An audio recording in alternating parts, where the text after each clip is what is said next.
earlier in the week, I did a Ten Hag video. Definitely didn't go down too well with the Manchester United fan base. And obviously after they beat Chelsea and then they got Manager of the Month award and Player of the Month. The Player of the Month for Harry Maguire was very much a didn't he do well, God bless him, right? Yeah. Anthony Gordon should have had that, right? But anyway, I'll let it go. I got a lot of DMs from Man United fans sending me the picture of Ten Hag with the Manager. How'd you like that? Yeah? It shows what you know. Things have sort of changed. They've gone quite quiet in the last 24 hours. They lost to Bournemouth at home 3-0. Now, Newcastle lost at home, lost away 2-0. But the expectations for Manchester United and the amount of defeats this season that they've suffered, it's getting to be embarrassing. And for me, it was a bit of a rock bottom moment for Ten Hag. What did you make of that game? I thought it was coming. Well, let me rephrase it. I thought they were going to draw. I thought Man United will drop points. I thought Man United would definitely drop points. Just because I think that, listen, Chelsea flattered them, man. Like, yeah, we made them look good, but we make everyone look good with shit. You know what I mean? It was the first good performance of the season for Man United. In terms of actually dominant in the game from start to finish, scored decent. Like, it was the first time I've watched Man United and went, oh, good performance. Even when they've won, I've always been like, shite for 89 minutes, scored a goal, well done, Bruno Fernandes. Do you know what I mean? Having those characters there, it's a little bit like when Chelsea finished 10th in the table. We were doing rubbish, but we had the opportunity to ruin Spurs' title charge.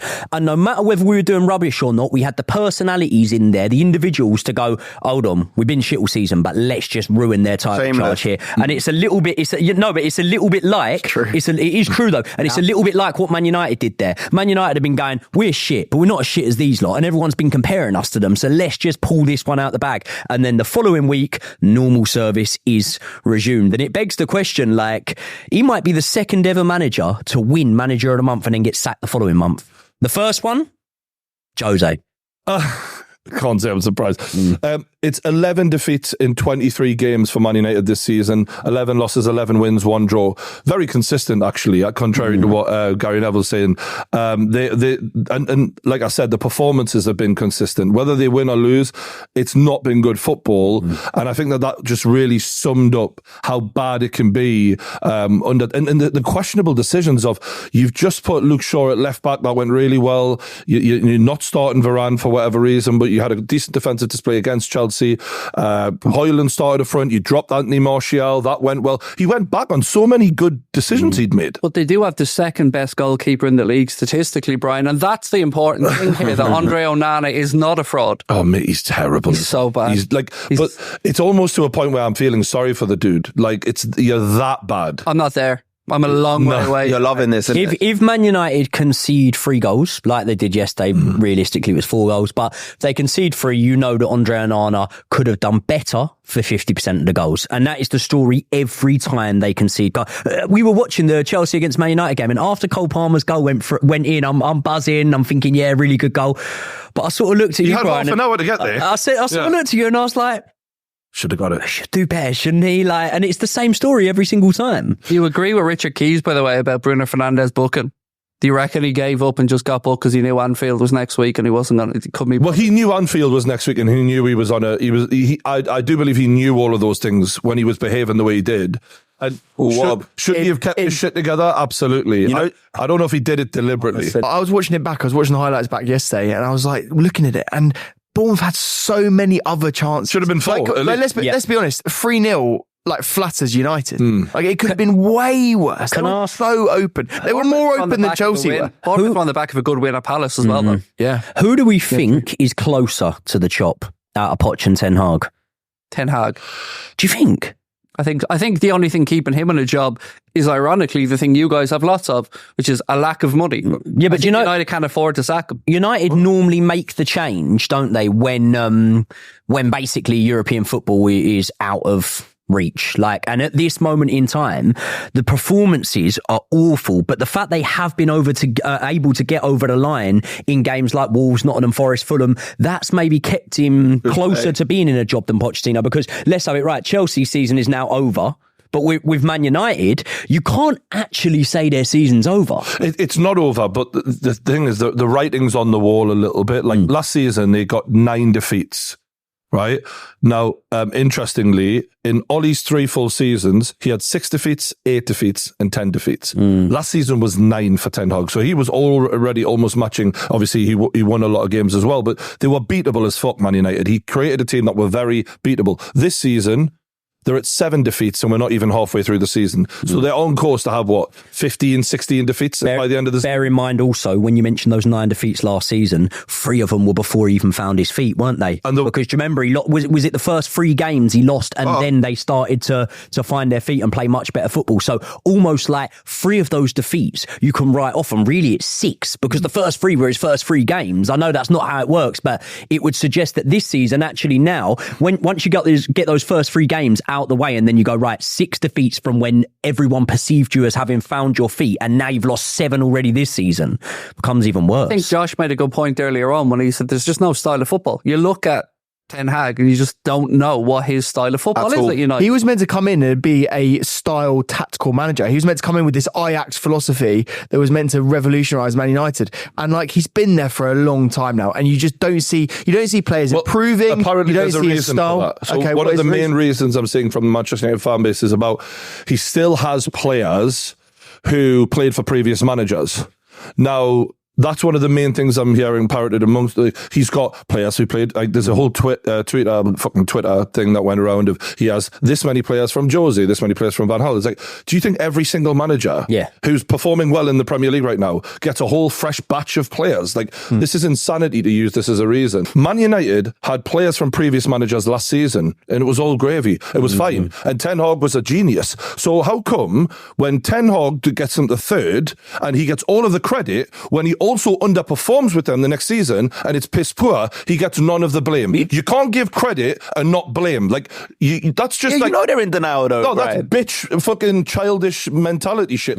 You're literally singing his praises last season and saying what a great job he's done, and now saying we can't possibly blame him. Well, that's not how fucking football works. The warning bells are ringing for me though when he just went back to the Eredivisie, went back to Ajax and started overpaying for players from a league that, let's be honest, isn't a patch on the Premier League. That was when I would have been worried if I was a United fan, because he hasn't got the gravitas to go and attract the big players. He just doesn't. Do you know what it is? Yeah, when you've got a manager, right? When you've been going through managers like underwear, you really, when you finally find a manager like they did, right, who got them 3rd, got them a trophy, you don't want to switch, even if you know it's wrong and it's toxic. You just want to try and settle because you're praying that it comes good. Yeah. I know as a Spurs fan, we've been going through so many managers since Pochettino that, if Ange doesn't win 6 games in a row, you can't call him out or you can't say he's done bad or whatever. Yeah, you can. That doesn't mean I want Ange sacked, but you can still call out something that the evidence is there. And I think the same for Ten Hag.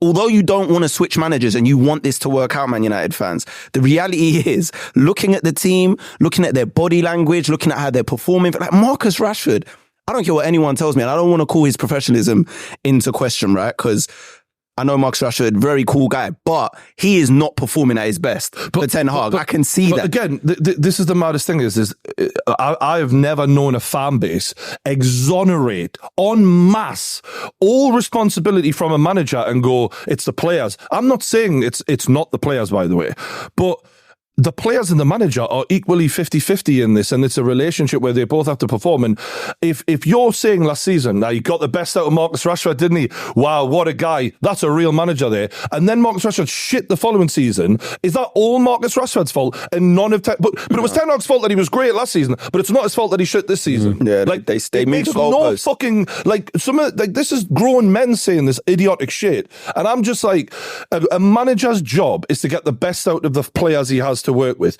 If we've seen in the past Bruno Fernandes perform above this level, Marcus Rashford perform above this level, and countless other players within that squad, and now they're not doing that, that's because they're not playing for him. And when players are not playing for a manager, well, then you've got a big fucking problem. And it's the way they bury their head in the sand and just go la la la la. And I'm like, yeah, if you want to keep him, I'm fucking all for it. You crack on. But I don't understand a word anyone's saying. You know what? I've been thinking about this, yeah, and and I know we've spoke about this loads of times, but I'm honestly starting to believe one of the biggest problems with this team is not even just the football at the moment. I genuinely believe that Jadon Sancho situation is still marinating and bubbling under the surface. And I do think there are players, because let's be real, we know Marcus Rashford and Jadon Sancho are friends. Cool. Off the pitch. We know that. Do you know what I mean? And then sometimes it just becomes a thing of, we know players get frozen out. It happens at clubs all the time, but usually it's because they haven't performed well, or maybe they've got a bit lippy behind the scenes. When you see something like this transpire in front of everyone, you know, the manager calling at a player after a loss to Arsenal, then him firing back on social media, refusing to apologise, and like a standoff. How long has this been going on for now? And then you say, how long has this been going on for now? To your point, though, the deterioration in the on-field performances coincide perfectly with that. To say there's no correlation, I mean, I don't think the players are rated. I'm not saying we know for a fact, but it looks like there is. It reminds me of Newcastle back in the day when we had Ruud Gullit as manager. He dropped Alan Shearer and Duncan Ferguson, who at the time were the two most expensive best players we had, for a game against Sunderland. And there was hell on, there was fractures behind the dressing room, and clearly people weren't happy. Do you know what happened?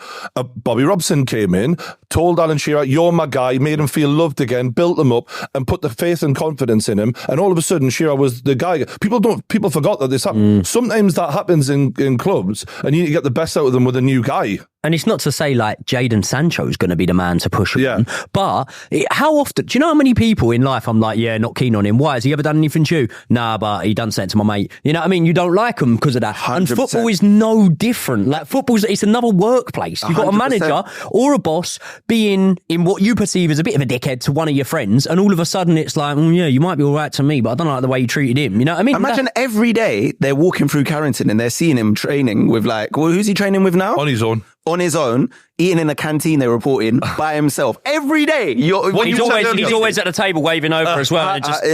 What you said earlier. Don't speak to him. You said something earlier, though, about modern managers. Yeah. Now, to me, if we were going to group Ten Hag in with a style of manager, it would not be Big Ange, it would not be Eddie Howe, it would not be some of the warmer, father figure type managers. He doesn't have that way about him, right? He is more of a Conte Mourinho. He's steely, cold. He's not charismatic. I mean, he's nowhere near Conte or Mourinho. No, but I mean in terms of a disciplinarian, someone who has standards, he falls into that group. So, like, are you surprised? Because those managers, they burn fast and they burn quick and then they burn out. Look how many players he's fallen out with. You had the Ronaldo situation, you've got the Sancho situation, the Varane situation. Højlund isn't starting matches at the minute. He's not starting matches. Imagine Anthony Martial starting a game ahead of you. Jesus. He has to start backing down and just taking that softer approach. He has to put an arm around. So you can't just have a style and that's the end of it.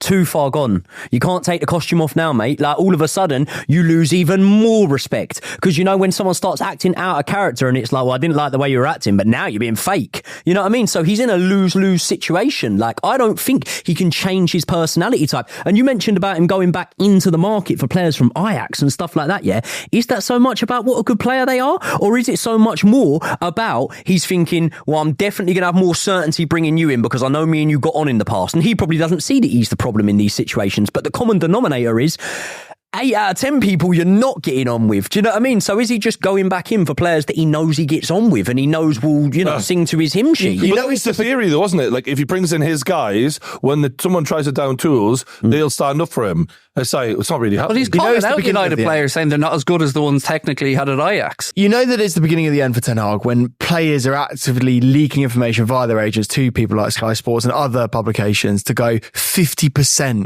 of the playing staff are sick of Ten Hag. I mean, Joy could say that just from watching the other day. He went at least 50% down tools for him, and then that came out a day later. I was like, no one wants to listen to that idiot Chelsea fan on the kickoff. But I'd say what if Carve Solical says it. When they said they're banning certain media, who were they talking about in particular? There were 5 publications.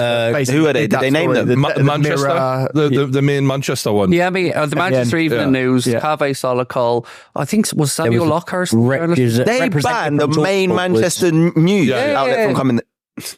Yeah. By the way, they go so far back with the club that one of their reporters was on the airplane that obviously went down back in the day. Yeah. So like they've had a long-standing relationship, and I understand like you don't want that sort of shit written about your club, but the source of the problem is you, not the reporters. It's funny as well what some of the players are saying. Like you see, Anthony came out, didn't he? And he was responding to some of the criticism because he was criticised amongst the Sky pundits. Gary Neville, who features on the Gary Neville podcast, he criticised him. Great guest as well, Gary Neville. I like the ones with Gary Neville on the Gary Neville podcast, so it's quite good. But he criticised him, and obviously a lot of the other players. Can I read the quote out? I've got the quote for you here, mate. I see criticism coming from former Man United players, other people in the media, but I've never seen them give constructive criticism to help me be a better professional.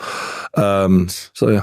I've seen him give loads of constructive criticism. It depends what you take as constructive, because if they say, for example, Lindelof needs to be a yard or two further on than he is, and that is constructive criticism, and I see them critique games like that all the time, but sometimes you will only take in the things that roll you up inside, maybe. So, well, I'm pretty sure, I mean, when you look at the stats of Anthony, I would just keep shut if I was him, because they are fucking tragic. Yeah. They're literally like pathetic. Do you know what someone was saying to me, and they definitely didn't buy him for whatever price they spent, 90 million for his ability tracking back, but he does actually put a bit of a shift in, Anthony. It's like, fucking least he can do, though, isn't it? No, yeah. Fuck me, I'd run around for that much. Do you know what I mean? Like, you're supposed to, in the words of Roy Keane. Like, you know. So, I think that I'm just look. I've made my point a million, and I said it very early on, like when they were conceding so many goals in these big defeats last season, that when Rashford stops banging all these goals in, and that will happen, and Bruno Fernandes isn't able to maintain the level, what happens then? And we're seeing now, like, this is the maddest thing about it, is like all of this was there, and it's still there every week and week out, and it just seems like Man United fans are just like, nah, just want to keep on, because they can't let go of the hope of the dreams that they had last season. But it's a lie, man. It's a total bullshit.